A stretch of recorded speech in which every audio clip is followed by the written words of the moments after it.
Hello friends, नमस्कार। मैं मुकेश एक बार फिर से अपने YouTube channel sigma classes technical the future vision में आप सभी लोगों का स्वागत करता हूं। हम लोगों ने पिछली क्लास में मैथ की पिछली क्लास में नंबर ऑफ सिस्टम के बारे में पढ़ा और उस नंबर ऑफ सिस्टम में हम लोगों ने डेसिमल नंबर, बाइनरी नंबर और जो उन समूह का जो प्लेस वैल्यू है किस तरीके से निकाला जाता है, और संख्याओं का वर्गीकरण यानी कॉम्प्लेक्स नंबर के बारे में पढ़ा। और कॉम्प्लेक्स नंबर को भी दो भागों में तोड़ा गया। जैसे पहला भाग वास्तविक संख्या यानी कि रियल नंबर, और दूसरा क्या कहते हैं काल्पनिक संख्या यानी कि इमेजिनरी नंबर। हमने इन सबों के बारे में पढ़ा। अब वास्तविक संख्या को भी पढ़ा, दशमलव संख्या यानी दशमलव संख्या और पूर्णांक संख्या। तो इन सब के बारे में हम लोगों ने पिछली क्लास में पढ़ा है। और अब हम लोग दशमलव संख्या यानी कि अभी दशमलव संख्या में हम लोगों ने पिछली क्लास में भी पढ़ा कि दशमलव संख्या आपकी दशमलव संख्या, देखिए यहाँ से हो गया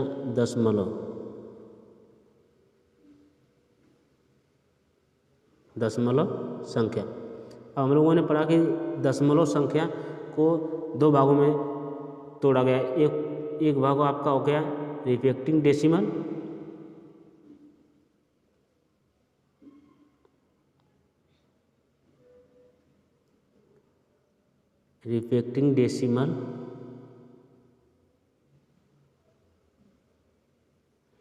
यानी कि जिसकी पुनरावृत्ति हो, यानी कि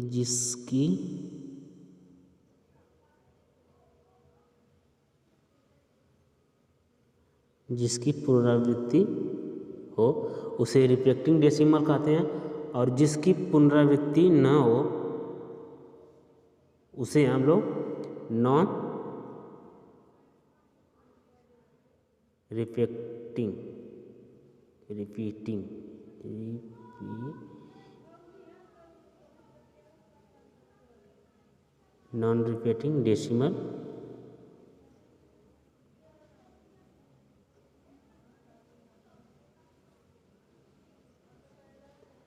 डेसिमल कहते हैं। यानी कि जिनकी इसमें उसको क्या कहते हैं हिंदी में,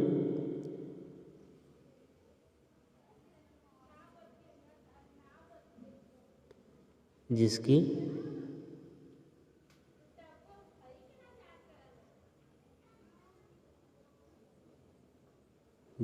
पुनरावृत्ति न हो।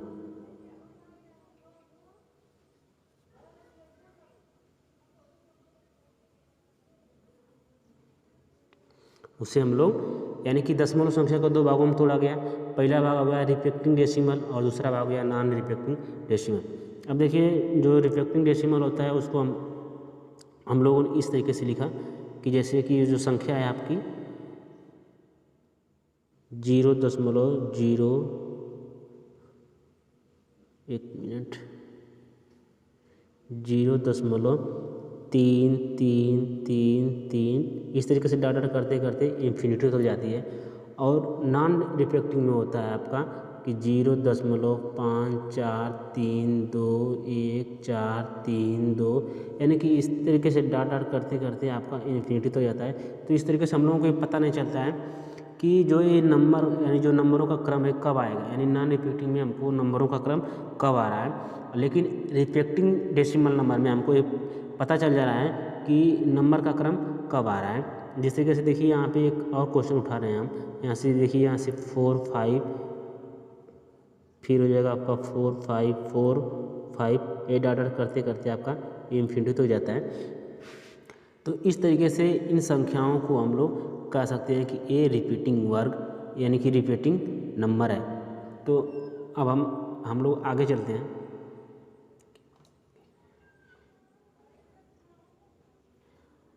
अब देखिए आगे में आपका होगा रेशनल नंबर, यानी कि उस जो नंबर में आए भी रेशनल नंबर। देखिए ये हो गया रेशनल,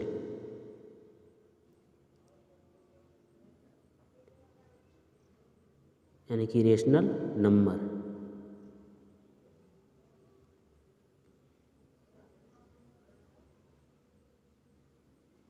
रेशनल नंबर यानी कि इसको कहते हैं कि परिमेय संख्या। क्या कहते हैं? परिमेय संख्या। अब देखिए जो परिमेय संख्या होती है, परिमेय संख्या को हम लोग P/Q के फॉर्म में लिखते हैं। जो P/Q के फॉर्म में लिखा जाएगी उसे हम लोग परिमेय संख्या कहते हैं।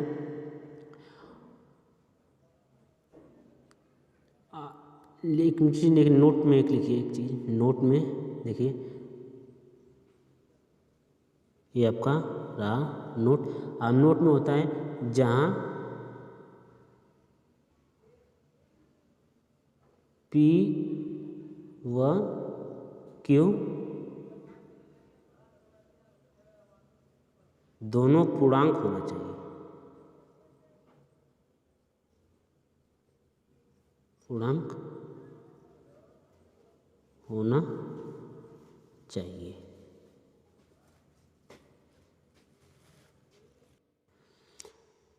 देखिए दोनों पूर्णांक होना चाहिए, इसका मतलब ये है कि जैसे हम देखिए यहाँ पे जैसे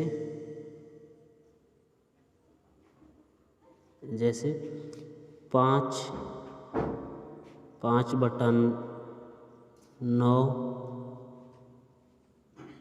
√4 5 बार 3.14 22/7।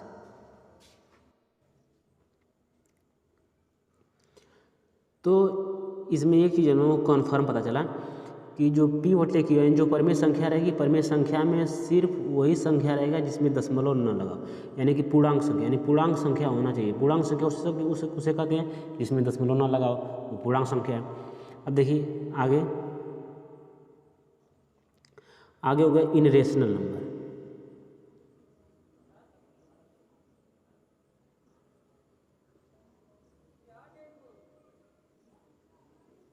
इरेशनल नंबर, इरेशनल नंबर को हिंदी में कहते हैं अपरिमेय संख्या।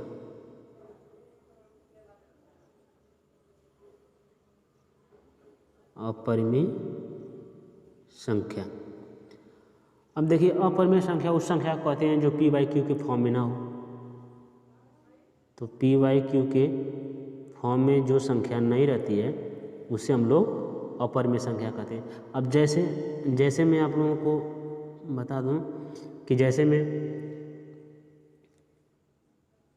√2, अब देखिए √2 एक परिमेय संख्या नहीं है, तो ये कैसे आप लोग कहेंगे कि ये भी तो एक परिमेय संख्या है इसका, क्योंकि इसका एग्जैक्ट वैल्यू जो एग्जैक्ट वैल्यू जो मान है इसका तो 1.414 होता है। लेकिन जो √2 का एग्जैक्ट वैल्यू जो मान होता है वो 1.414 नहीं होगा, क्योंकि अगर मोबाइल के जरिए भी उसको देखा जाए कि कड़ी में 2 का मान कितना होगा तो मोबाइल भी वो अपना बताना काम बंद कर देगा, क्योंकि वो भी कहेगा कि ये इस जो कड़ी में 2 है, कड़ी में 2 का मान अनंत होता है, इसका कोई मान नहीं है। तो इसलिए इस संख्या को हम लोग अपरिमेय संख्या कहते हैं। इसी तरीके से कड़ी में 3 भी अपरिमेय संख्या है, और एक पाई भी एक अपरिमेय संख्या है, क्योंकि पाई, लेकिन कुछ लोग मन में ये डाउट होगा कि यानी कि आर्यभट्ट ने मान रख दिया कि कड़ी में 2 का मान 1.414 है, तो 1.414 एक मैक्सिमम रखा गया है, वो मान सिर्फ मैक्सिमम रख दिया गया है। अगर कड़ी में 2 का मान अगर मोबाइल के जरिए भी निकाला जाए तो वो मान भी इन्फिनिटी तक जाएगा। तो इसलिए हम इसको कह सकते हैं कि कड़ी में 2 एक अपरिमेय संख्या है। अब देखिए जो पाई चीज़ है, जो पाई का, लेकिन पाई का मान आप लोग जानते हैं कि 22/7 हो गया, 3.14 होगा। तो हम बता रहे हैं कि पाई का मतलब, पाई यानी कि किसी भी गोले यानी कि पाई को गोले से डिनोट किया जाता है, यानी कि किसी भी वृत्त का अगर वृत्त के परिधि में और उसके व्यास से भाग दिया जाए तो क्या कहते हैं कि वो वृत्त का जो वैल्यू रहता है वो निकल जाता है। यानी कि हर वृत्त के जो व्यास, जो इसका परिधि होता है, उसके परिधि में अगर व्यास का भाग दिया जाए तो एग्जैक्ट वैल्यू पता नहीं चलती है, यानी किसी में कम होगा, किसी में बेसी होगा। तो इसलिए जो ये पाई है, इस पाई को भी हम लोग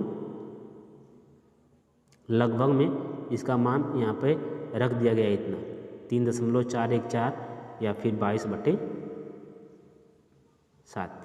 इसलिए इसको इतना करें। तो इसलिए ये संख्याएं अपरिमेय संख्याएं क्वेश्चन में देगा कि ये परिमेय संख्या है या अपरिमेय संख्या है, क्योंकि कन्फ्यूज करने के लिए था।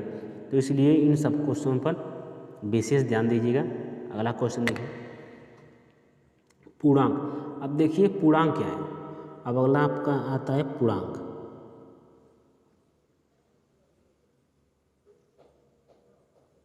एक चीज होता है पूर्णांक।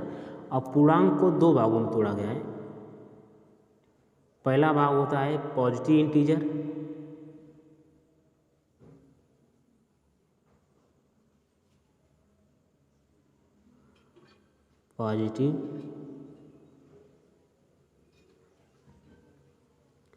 पॉजिटिव इंटीजर यानी कि धनात्मक पूर्णांक।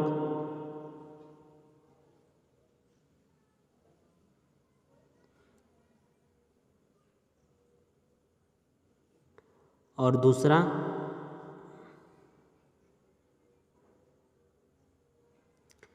आपका नेगेटिव इंटीजर, नेगेटिव इंटीजर यानी कि इसको कहते हैं हिंदी में ऋणात्मक,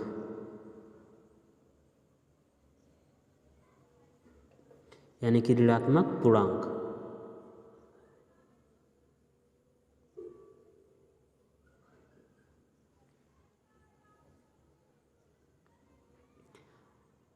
अब देखिए आपका जो धनात्मक पूर्णांक कहाँ से कहाँ तक होता है। अब धनात्मक पूर्णांक जो होता है वो हमारा होता है, जैसे कि ये होता है 1, 2, 3, 4, 5 काम करते करते इन्फिनिटी तक जाता है। तो इसको हम कहते हैं कि ये हमारा धनात्मक पूर्णांक है। और ऋणात्मक पूर्णांक जो आपका होता है, तो ऋणात्मक पूर्णांक भी हमारा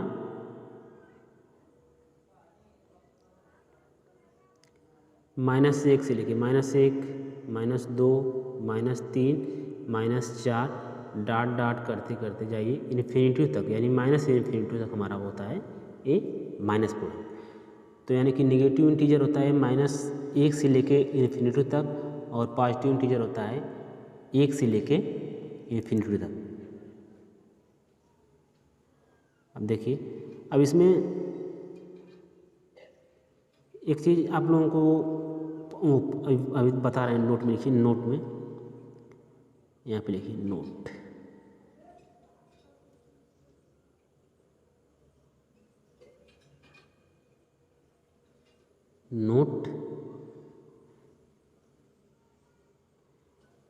नोट में लिखिए नोट। इसमें एक जीरो भी हो ना, जीरो। अब जीरो क्या है? जीरो एक उदासीन पूर्णांक है। जीरो जो है उदासीन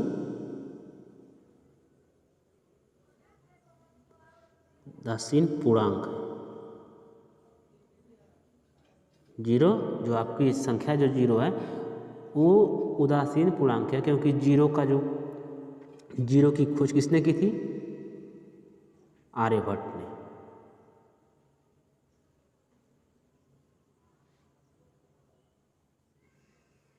ये आर्यभट्ट के द्वारा इसकी खोज की गई थी जीरो की। तो इसलिए इस संख्या को, अब देखिए यहाँ पे, अब जो ये धनात्मक पूर्णांक यानी कि जो ये संख्या है, इस संख्या को हम लोग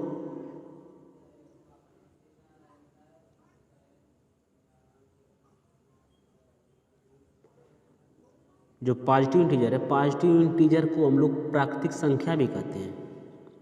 देखिए इस संख्या को प्राकृतिक संख्या भी कहते हैं।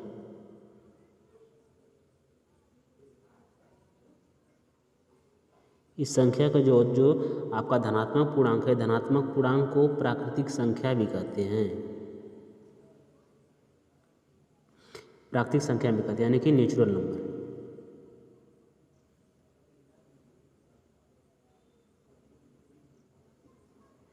नेचुरल नंबर यानी कि प्राकृतिक संख्या को नेचुरल नंबर इंग्लिश में। अब देखिए आगे,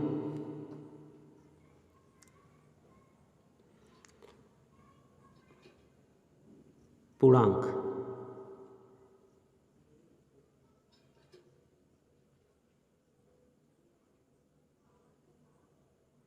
एक चीज़ आप लोग यहाँ पे देखिए, मिनट आप लोग को देखना। अब देखिए यहाँ पे जो 1 2 3 4 5 इस तरीके से डाट डाट करते करते इन्फिनिटी तक जाता है। तो ये तो आपका हो जाएगा एक प्राकृतिक संख्या।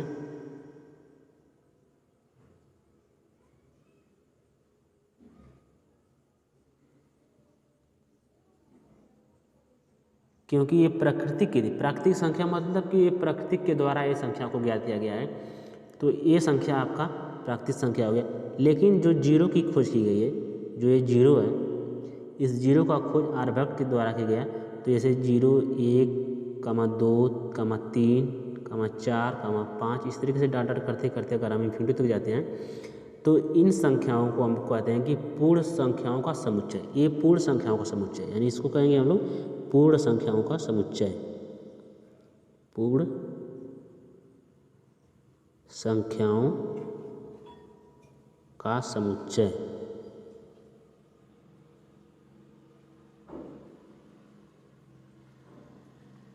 इसको प्यारे बच्चों इसको कहेंगे कि पूर्ण संख्याओं का समुच्चय। अब देखिए, अब हम आगे जाते हैं तो पूर्णांक। देखिए पूर्णांक क्या चीज़ होता है? पूर्णांक यानी कि आपका पूर्णांक। अब पूर्णांक को 2 भागों में तोड़ा जाता है। अब पहली भाग है आपका, पहला भाग सम संख्या हो गया, सम संख्या, और दूसरा हो गया विषम संख्या।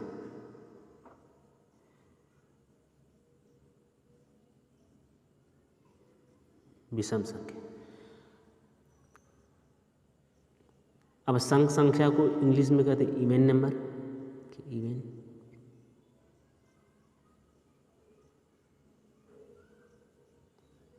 इवन नंबर, और विषम को ऑड नंबर।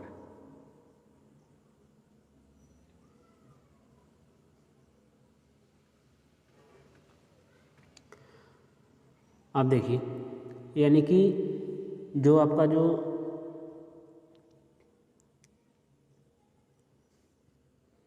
सम संख्या होता है, सम संख्या को हमेशा 2 से भाग दिया जाता है तो सम संख्याएं पता हो जाती है। यानी कि डी इसको, यानी कि जब कोई भी सम संख्या रहेगी उस संख्या में अगर 2 से वो भाग दिया, अगर वो कट जा रहा है तो वही सम संख्या, यानी कि डिवाइडेड बाई, यानी इसको लिख देंगे कि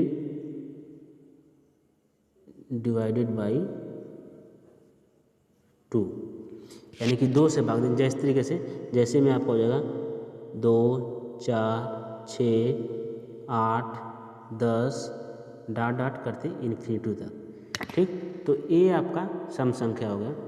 अब देखिए विषम संख्या में, विषम संख्या वही संख्या होती है जो 2 से ना कटे, वो या तो अपने आप से कटे या फिर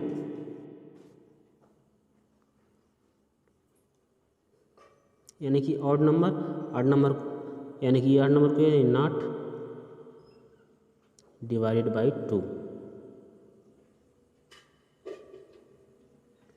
नॉट डिवाइडेड बाई 2, यानी कि जो संख्या 2 से विभाजित ना हो उससे हम लोग विषम संख्या कहते हैं। जिस तरीके से आपका हुआ 1 हो गया, 3 हो गया, 5 हो गया, 7 हो गया, इस तरीके से डाटा करते करते इन्फिनिटी तक जाए।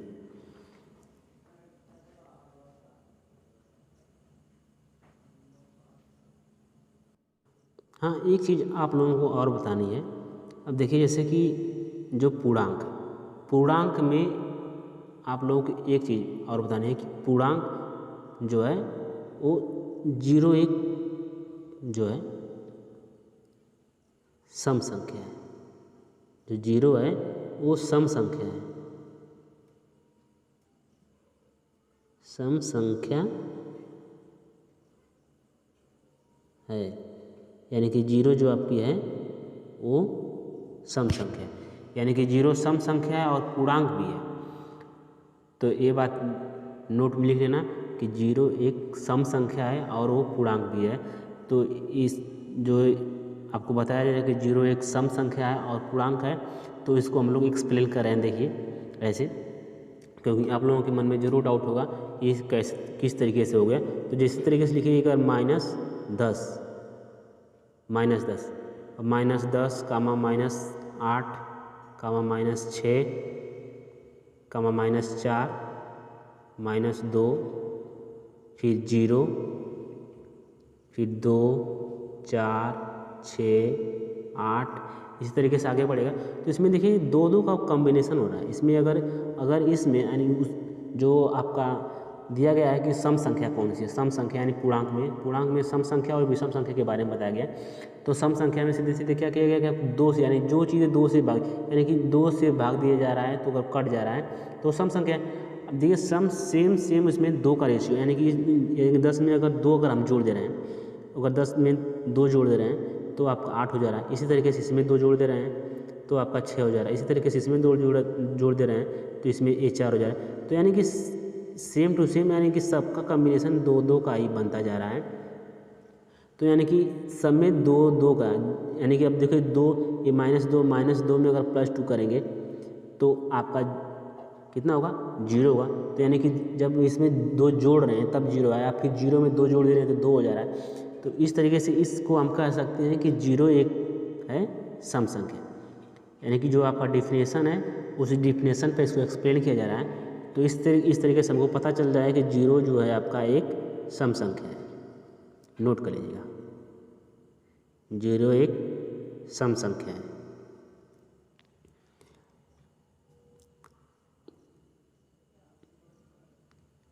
अब देखिए अगर यहाँ पे एक इसको 3 रूप से लिखा है, जैसे एक अगर सम संख्या देखिए, यानी कि सम प्लस सम संख्या प्लस सम संख्या को जोड़ेंगे तो सम संख्या ही प्राप्त होगी। जिस तरीके से अगर 6 में 2 जोड़ें तो 8 भी आपका क्या है सम है। अगर देखिए अगर यहाँ पे अगर 8 में 0 को जोड़ रहे हैं तब भी 8 आ रहा है, तो ये भी सम संख्या है। तो इस तरीके से जो फार्मूला बनाएंगे सम संख्या प्लस सम संख्या इक्वल टू सम संख्या, तो ये फार्मूले को क्या कहते हैं कि फॉलो कर रहा है।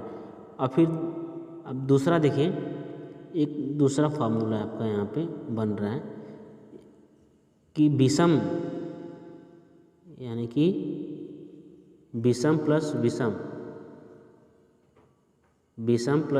Equal to some. अब देखिए विषम प्लस विषम इक्वल टू सम कैसे होता है। अब देखिए अगर विषम संख्या 3 है और विषम संख्या 1 है तो 4 हो गया। तो इस तरीके से ये सम हो गया।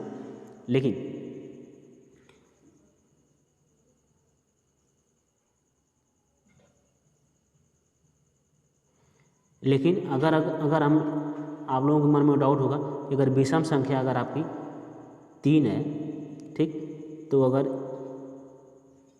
जो आपका 0 है, 0 भी अगर विषम संख्या है, ठीक, तो अगर 0 भी विषम संख्या, अगर आप लोग लेटेस्ट मान रहे हैं कि 0 एक विषम संख्या है, तो विषम संख्या तो यानी कि विषम संख्या आना चाहिए। तो लेकिन ये 3 जो आपका क्या कहते हैं कि विषम है, तो लेकिन सम आना चाहिए। फार्मूला कह रहा है कि सम संख्या है, तो इसलिए ये जो है आपका यहाँ से ये फार्मूला जो आपका है ये ट्रू है, यानी कि 0 सम है, सम प्लस सम है, और विषम प्लस विषम भी क्या कहते हैं कि सम है। अब देखिए अगला क्वेश्चन, पूर्णांक। आज सारे पूर्णांकों को देखा जाएगा कितने पूर्णांक होते हैं। देखिए एक पूर्णांक आपको जब इस पूर्णांक को 2 भागों में तोड़ा गया, एक प्राइम नंबर, एक होता है एक प्राइम नंबर और एक होता है आपका कंपोजिट नंबर। अब देखिए प्राइम नंबर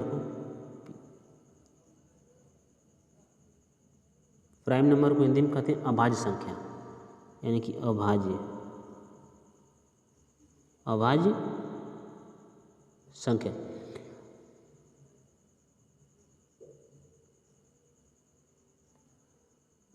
और कंपोजिट नंबर यानी कि दूसरा है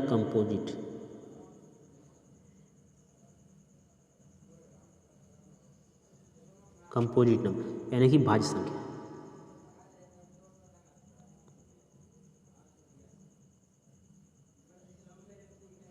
यानी कि ये हो गया आपका भाज्य संख्या। अब इसको क्या कहते हैं कि नोट में लिखिए,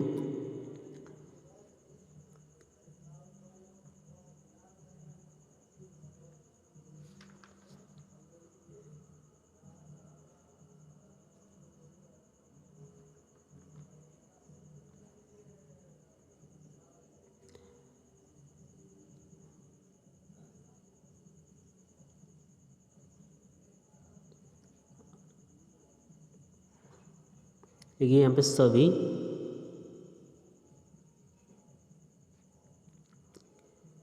पूर्णांक परिमेय संख्या होती हैं।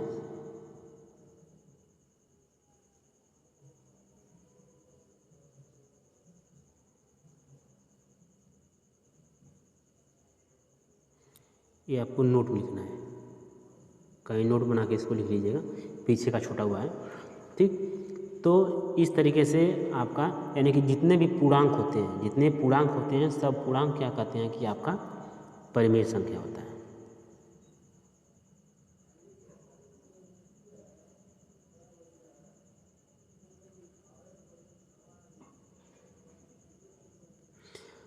और पीछे आप लोग एक चीज़ यहाँ पे देखिए, आप लोगों ने पीछे हम बताए हैं आपको,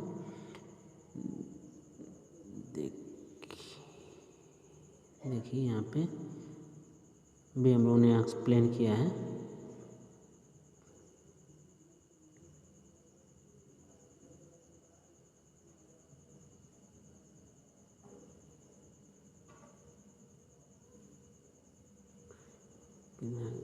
जी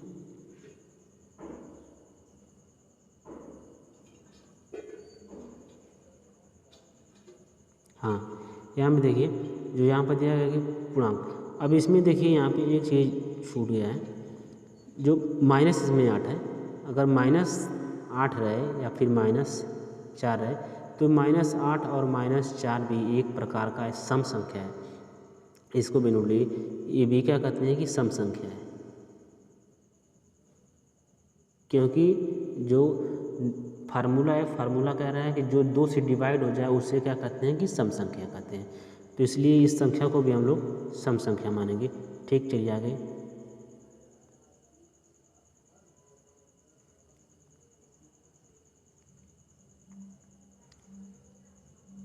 अब देखिए यहाँ पे एक नोट और यहाँ पे बनाइए, और इस नोट में यहाँ पे लिखिए कि केवल 2 गुणनखंड होते हैं, ठीक। यानी कि अभाज्य संख्या के सिर्फ केवल 2 गुणनखंड होते हैं, ठीक।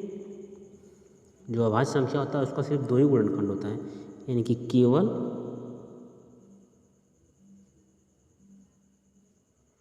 2 गुणनखंड होते हैं,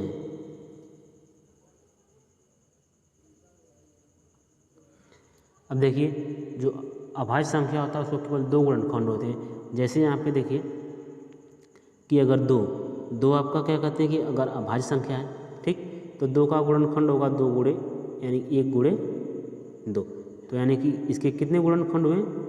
2, ठीक। तो ये आपका जैसे के रूप में रहा।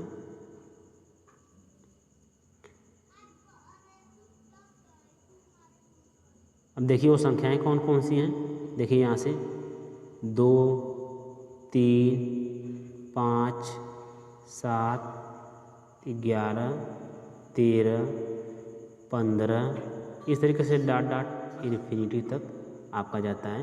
तो ये सारे नंबर क्या कहते हैं कि एक अभाज्य संख्या है। अब देखिए आप लोग एक वो कर लीजिए, कॉपी पे लिख दीजिए कि 1 से, याद करने की चीज़ है, 1 से 50 तक के अभाज्य संख्याओं का कितने, 1 से 50 तक अभाज्य कितने 1 से 50 तक कितनी अभाज्य संख्याएं हैं अभाज्य, तो 1 से 50 तक कुल मिला के 15 अभाज्य संख्याएं हैं, और 50 से लेके 100 तक 10 अभाज्य संख्याएं हैं।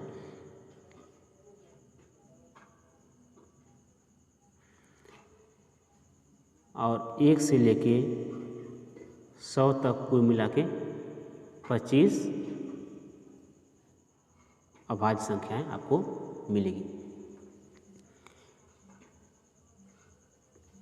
ठीक, अब इसमें हम लोग जो आपका कंपोजिट नंबर है, यानी कि कंपोजिट नंबर पे चलते हैं। तो यानी कि दूसरा संख्या क्या होगा? कंपोजिट। दूसरा आपका रहा कंपोजिट नंबर, किसी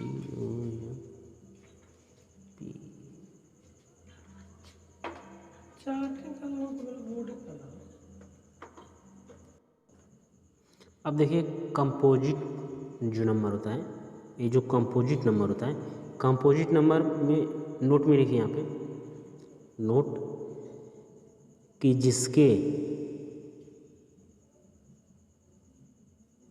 जिसके 2 से ज़्यादा गुणनखंड होते हैं, जिसके 2 से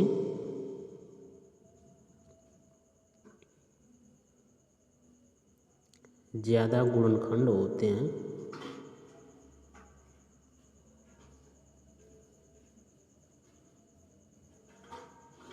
उसे हम लोग भाज्य संख्या कहते हैं। ठीक, जैसे में देख लीजिए यहाँ पे आपका हो गया 4, 6, 8, 9, 10, इस तरीके से डॉट इन्फिनिटी तक होता है। तो इस तरीके से आपका कंपोजिट नंबर भी आपको क्लियर हो गया होगा। अब देखिए यहाँ पे कंपोजिट नंबर यानी पूछ दिया जाएगा कि अगर भाज्य संख्या यानी कि 1 से लेके 100 तक कितने भाज्य संख्या हैं, तो 1 से लेके 100 तक को मिला के आपका 74 जो आपके होंगे वो भाज्य संख्या होगा। लेकिन कुछ विद्यार्थी ऐसे भी हैं कि वो लोग कहेंगे कि नहीं 25 तो जो अभाज्य संख्या है तो 75 तो होंगी भाज्य संख्याएं। लेकिन इसमें एक जो है एक यानी कि जो काउंट जो 1 से हो रहा है, एक दोनों में आ जा रहा है। तो एक जब दोनों में आ जा रहा है तो इसके लिए यहाँ पे जो आपका है, इसके लिए यहाँ पे 74 जो होंगे आपके भाज्य संख्याएं होंगी। अब देखिए आपेक्षिक संख्या। अब देखिए यहाँ पे अगला आपको है आपेक्षिक संख्या। यहाँ पे देखिए यहाँ पे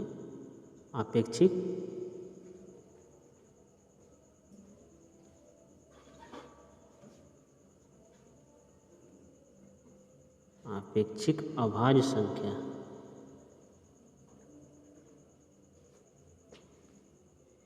आपेक्षिक अभाज्य संख्या।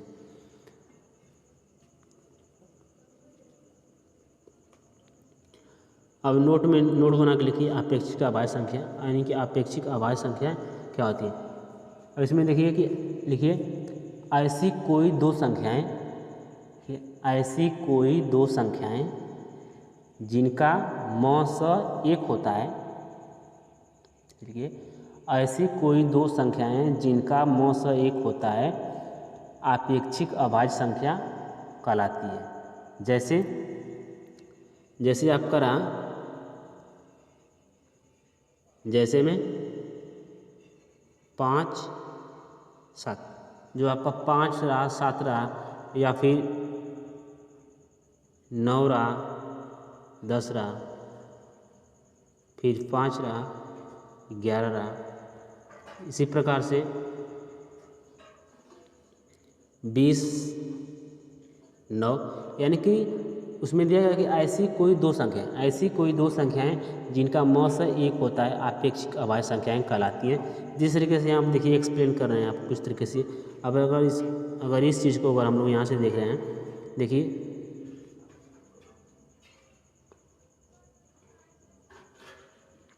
यहाँ पे अगर 5, यहाँ पे देखिए 5 को आप क्या लिख सकते हैं, 1 गुणे 5, 1 गुणे 5। 7 को क्या लिखेंगे, 1 गुणे 7। तो इस तरीके से लिखा है कि दो संख्या लिखा है इसमें कि ऐसी दो संख्याएं जिनका मौस यानी कि जिनका मौस यानी कि दोनों में जो कॉमन हो, तो उसे क्या कहते हैं कि आपका वही अभाज्य संख्या होती है।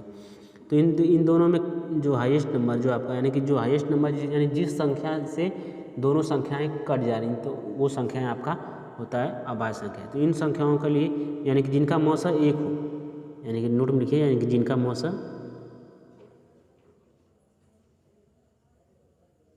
मौसा जो क्या हो एक हो, ठीक, वो आपका अभाज्य संख्या होता है। अगला देखिए सअभाज्य संख्या। देखिए सभाज्य संख्या। देखिए बच्चों जिनको ना समझ में आए वो प्लीज़ वो कमेंट बॉक्स में अपना कमेंट छोड़ें।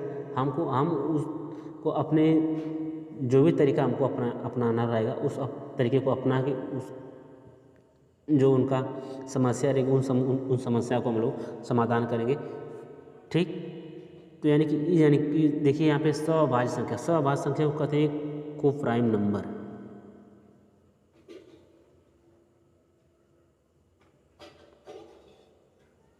यानी कि कोप्राइम नंबर। अब देखिए इसमें लिखिए नोट बनाइए और इसे लिखिए ऐसी संख्याओं का जोड़ा, ऐसी संख्याओं का जोड़ा जो दोनों अभाज्य संख्या, ऐसी संख्याओं का जोड़ा जो दोनों अभाज्य संख्याओं में होती हैं वह संख्या भाज्य संख्या कहलाती है। फिर दूसरा नोट लिखिए सभी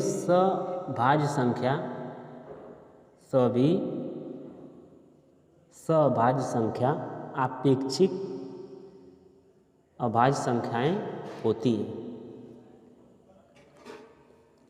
जैसे में देखिए यहाँ पे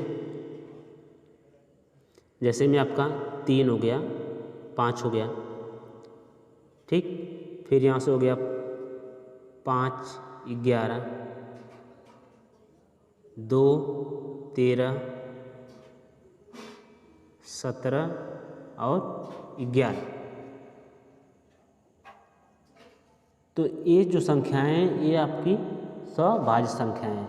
यानी इसमें जो दिया गया है जो आपका जो नोट लिखा गया इसमें लिखा गया कि ऐसी संख्याओं का जोड़ा, यानी कि ऐसी संख्याओं का जोड़ा जो दोनों अभाज्य संख्याएं होती हैं वो संख्याएं आपके सभाज्य संख्या होती हैं। यानी कि 3 भी आपका अभाज्य है, 5 भी अभाज्य है, 5 भी अभाज्य है, 11 भी अभाज्य है। तो ऐसी दो संख्याओं का जोड़ा जो अभाज्य संख्याएं हों वो आपका सभाज्य संख्याएं कहलाती हैं। अब देखिए अगला क्वेश्चन जुड़वा अभाज्य संख्या। देखिए यहाँ पे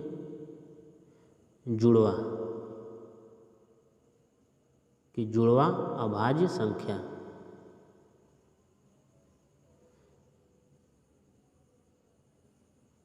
जुड़वा अभाज्य संख्या। अब देखिए जुड़वा अभाज्य संख्या क्या होती है। लिखिए यहाँ पे नोट कि जब किन्हीं दो अभाज्य संख्याओं का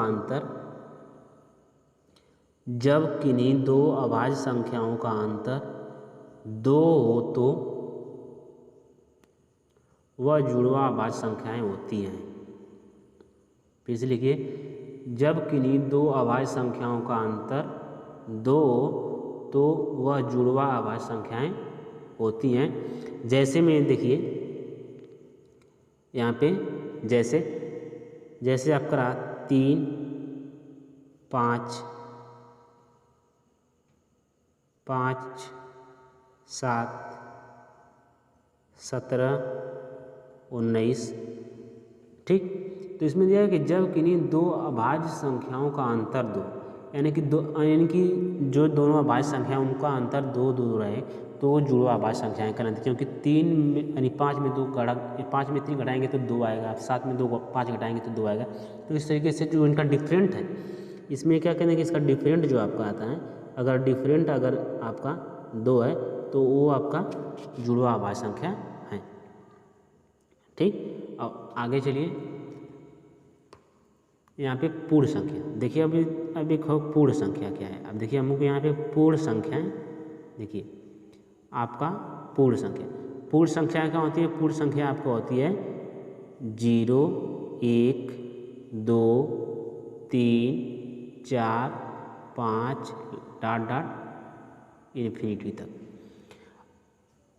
तो ये आपकी पूर्ण संख्या है। तो ये आपका 0 1 2 3 4 5 से लेके इन्फिनिटी तक जाएगा तो वो पूर्ण संख्या है। अब देखिए जो आप लोग सोच रहे होंगे कि 1 2 3 4 5 से लेके इन्फिनिटी तक जाएगा तो वो पूर्ण संख्या है, लेकिन 1 2 3 4 5 से डॉट डॉट करते इन्फिनिटी तक जाएंगे तो वो आपका प्राकृतिक संख्या होगी, क्योंकि प्राकृतिक के द्वारा 1 से लेके अनंत तक की गिनतियों का प्राकृतिक संख्या के द्वारा निर्धारण किया गया। लेकिन जो जीरो है, जीरो संख्या आर्यभट्ट के द्वारा यानी कि मानव द्वारा निर्मित किया गया है, तो इसलिए यह पूर्ण संख्या यानी पूर्ण संख्या आपका 0 से लेकर इन्फिनिटी तक होगा। अब देखिए अगला परफेक्ट नंबर क्या होता है। परफेक्ट नंबर है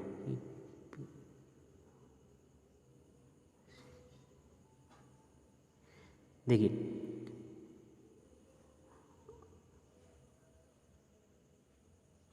आपका जो ये परफेक्ट नंबर होता है, ये परफेक्ट नंबर क्या होता है। परफेक्ट नंबर में लिखिए परफेक्ट नंबर यानी कि संपूर्ण संख्या। परफेक्ट नंबर को हिंदी में कहते हैं संपूर्ण संख्या।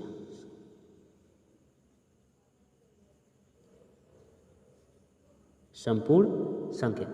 अब इसमें लिखिए कि यदि किसी संख्या के सभी गुणनखंडों का योग, यदि किसी संख्या के नोट बना के मैथ को ही पढ़ना चाहिए। लिखिए यहाँ पे कि यदि किसी संख्या के सभी गुणनखंडों का योग ब्रैकेट में संख्या को छोड़ के, ब्रैकेट क्लोज कर लीजिए, संख्या के बराबर हो जाए तो वो संपूर्ण संख्याएं कहलाती हैं। फिर से देख लिए, यदि किसी संख्या के सभी गुणनखंडों का योग ब्रैकेट में संख्या को छोड़कर ब्रैकेट क्लोज संख्या के बराबर हो जाए तो वो संख्याएं संपूर्ण संख्याएं कहलाती हैं।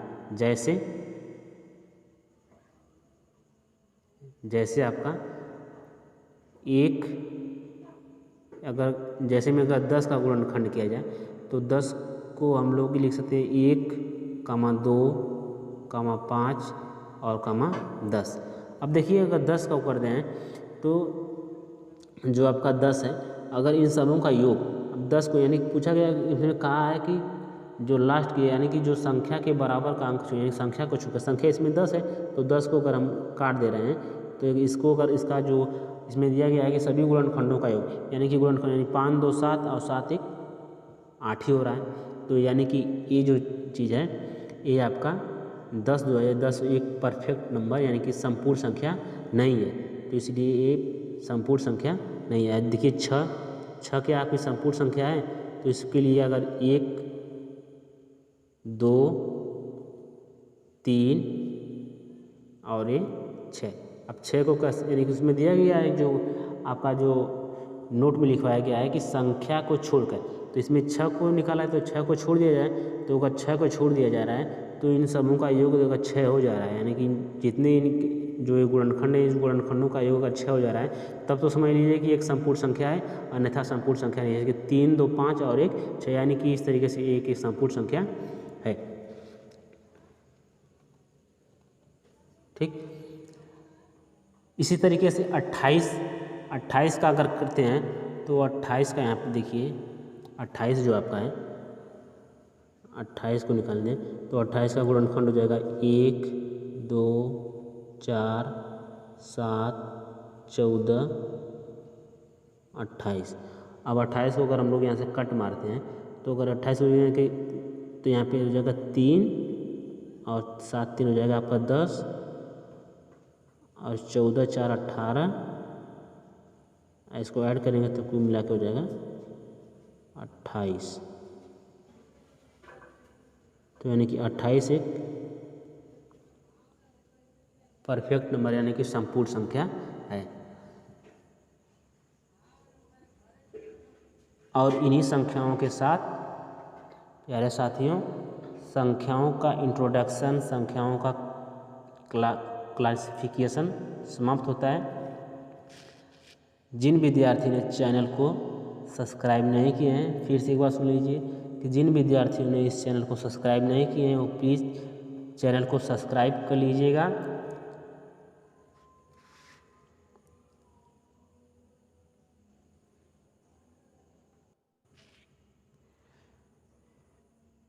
प्यारे भाइयों, आप लोग हमें थोड़ा सपोर्ट कीजिए क्योंकि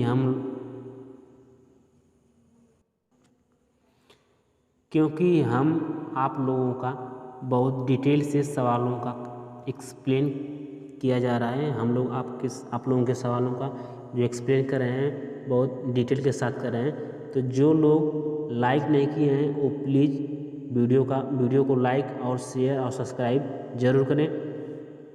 अगली वीडियो में फिर मिलते हैं, तब तक के लिए थैंक यू सो मच।